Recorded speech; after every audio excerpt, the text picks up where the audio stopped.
Fellow Earthlings, fellow people of Michigan, Governor Firestone here, as the Wicked Witch of the West that still thinks she's the governor, is not the governor in her own mind. She may think she is. However, if you contact the governor's office, the phone number, you'll get a 211 number that'll offer you either HUD, Human Development Organization services, or your COVID vaccine still to this day. Anyway, your COVID vaccines that thank God I had enough inclination to encourage some folk that were around me not to go get a second dose because, well, there were a bunch of people in my circle that not only had the original and then got their first booster and their second booster and felt all safe and assured until they fucking stroked out and are dead. Like, a few of them in my circle, and a bunch of people that have had strokes since. So your vaccines did a fucking number on people. You're fucking correct about that.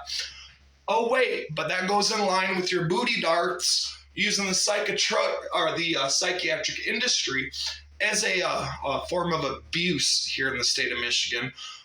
And I know that some people hate to hear that, but that's exactly what it is. It's criminal. And you know, I had this funny conversation with my mother the other day, which I find very comical.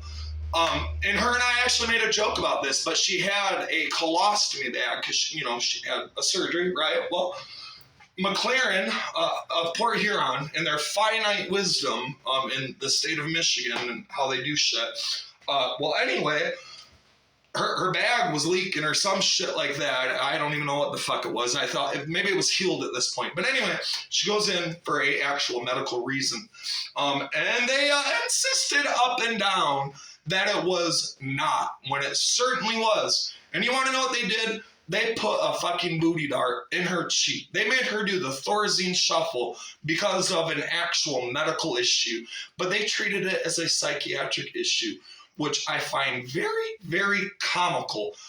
However, I did get a laugh out of her the other day because I said, Mom, in the back of a cop car, how many times did you have an officer or somebody with a fucking gun on their hip and a badge that gives them magical powers to do this to people when they really don't?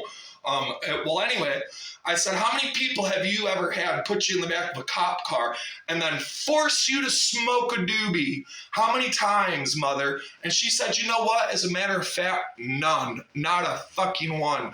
But she said, it's funny you bring that up because I've been forced to take medication that I didn't want to take because, it dumbs you down and this, that, and the other. Well, food for thought, it doesn't seem very productive, to continue that kind of a system. But for all you retards out there that think that it's cute to keep perpetrating said system, I'd say that that's pretty fucking stupid and naivete at its best.